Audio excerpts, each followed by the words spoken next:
पलावाच्या तिकडचा जो रस्ता आहे त्याची परिस्थिती बघा, आधीची परिस्थिती बघा, आत्ताच्या पुलाची पण बघा. आणि परवाकडे मी ऐकलं जे गद्दार उपमुख्यमंत्री आहेत ते ठाण्यातून कल्याणला जायला पण आता हेलिकॉप्टर वापरायला लागले. मला वाटतं राजू पाटीलजींनी ते ट्विट केलं होतं. तर एवढ्या अंतरासाठी स्वतःसाठी हेलिकॉप्टर आहे पण लोकांसाठी खड्डे आहेत. कुठच्या खात्याने हे बनवलेलं आहे?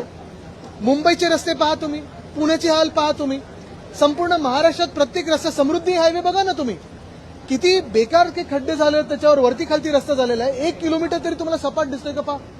आणि ह्याच्यात राजकारण जरी बाजूला ठेवलं तरी तुम्ही पाहाल की कुठचाही महामार्ग घ्या मुंबईमध्ये, महाराष्ट्रामध्ये एवढा भयानक केलेला आहे कारण भ्रष्टनाथांनी त्याच्यात पैसे काढलेले आहेत. जगन्नाथ पूल तयार आहे आमच्या वांद्र्यामध्ये, कलानगरच्या बाजूला जो माहीमकडे पूल जातो तो पण बनवून तयार आहे.